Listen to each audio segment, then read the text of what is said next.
I'm at work, obviously, and I'm a little behind on posting refilling my cup part two, but be on the lookout for that. God willing, by the end of the week, I'm still like editing. I'm pretty much done. I just need to put some, light a fire under my behind. But I'm having a little moment this morning, and I felt the need to share because it might help someone else out there. And who knows, maybe somebody watches this and then helps me. Help me! Help me! So, um, today is Thursday, and the piece of form for my son's school, this fundraiser thing, they do this every month. They buy, you can order a pizza and a juice for lunch, and all the proceeds goes towards the LRE, which is the least restrictive environment. So like in class support kids or life skill kids, whatever. So mind you, I've already kind of been teeter-tottering this week because I've noticed that I'm the cause for a lot of my stress when it comes to getting things done because I tend to procrastinate, and then when it is time to start doing these things, I'm flustered because I'm having to rush through it instead of giving it all. So that's a whole nother thing, right?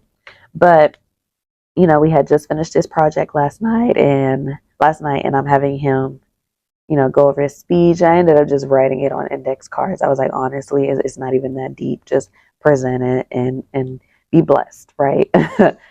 So I already knew we were going to be late today because I was going to have to stop at the ATM to get cash or whatever. And of course, you can only take 20s out of the ATM. So I was like, okay, well, mom brain is like, okay, I got to go to the gas station. I got to go get the 20. Then I got to stop somewhere to break it. And, thank the Lord for the Holy Spirit, because he was like, well, that's that little gas station right there between the school and the daycare. And I was like, we was already running late. It's cold outside. I did not want to get out of bed this morning, but it's like, I got up late. So we did all the things, all the dominoes are falling into place, right? So I drop off my daughter first so we can go break the 20 and then drop off my son. That way he can walk through the front with his poster board. So because we knew he was going to be late, we got a little pack of the little powder donuts. I was like, okay, this is your breakfast. Usually he don't really care too much to have breakfast, but when it's already one of those days, that's when we care about breakfast. So we get there.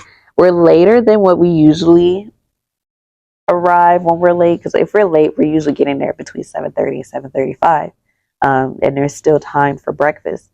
Child, we got there at 7:40, and I'm telling my son, I was like, hey, I love you. And the teacher, mind you, this bless her heart, but she's sitting here talking to him at the same time and I'm speaking to him.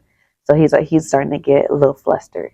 She's like, well, go ahead and line up, sweetheart. We're about to take you out of class. He's like, but wait, I didn't have breakfast yet. She's like, I'm sorry, love, breakfast is over.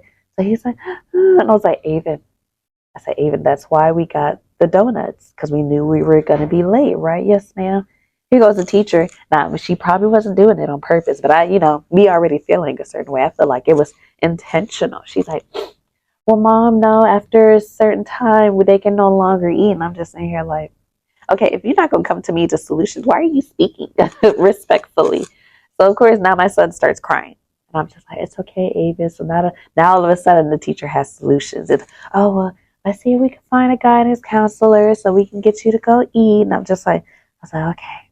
So now I'm feeling bad. And then now I'm having this moment in my brain that's automatically, you need to do better. You need to start getting him to go to bed earlier so he can get up earlier to have breakfast, this whole thing. And you need to meal prep and this, that, and the third, the whole nine, right? And I had to sit there and be like, hey, it's a one in a time instance. Like, he's not starving. He ate dinner. He has his lunch pack. Like, he will be okay. Why are you critiquing me so hard? And, I had to sit there and wonder, like, why is my little petty voice in there, the little petty Betty, you know who he is, whatever.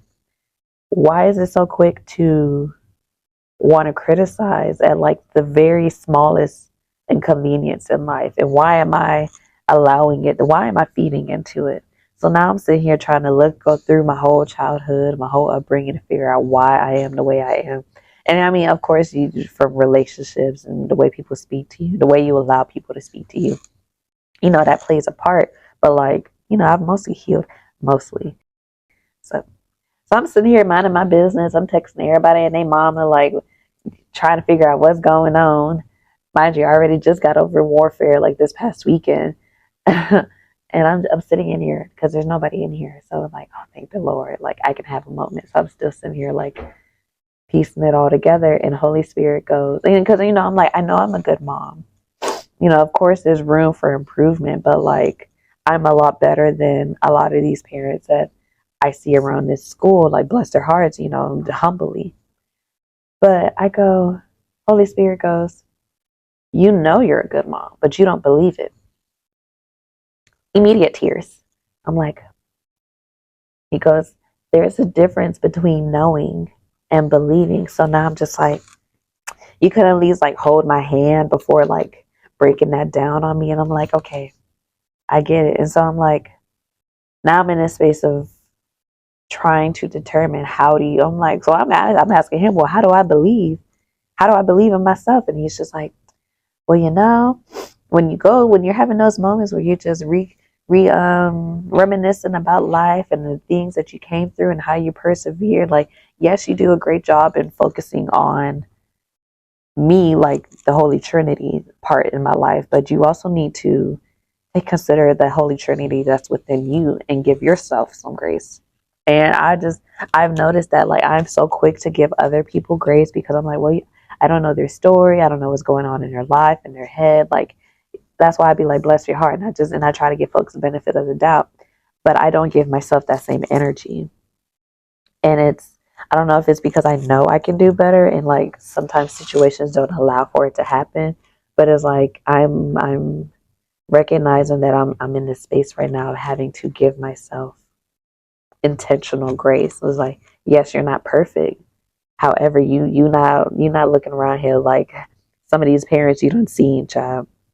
Some of these parents you don't witness their speaking and their ignorance come to flourish through their tongues. Bless their hearts.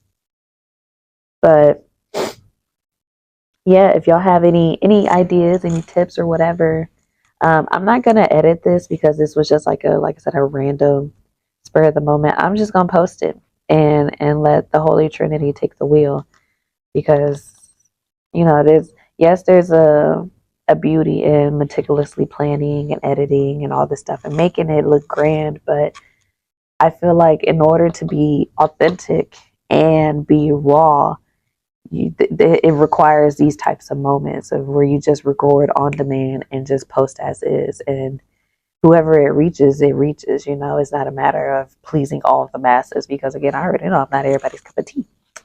But um, yeah, I would say pray for me, but some of y'all don't pray for yourselves, and some of y'all don't pray, you prey, and God bless your heart, but respectfully, I don't need that in my life. Ain't nobody got time for that. But if you have any comments, words, concerns, whatever, feel free to comment. Check me out on TikTok. I might check me out on TikTok, Instagram, wherever. And if you got my number, call your girl because it's hard out here for a pimp. But by the grace of God, I'm still pushing forward. So thanks for listening.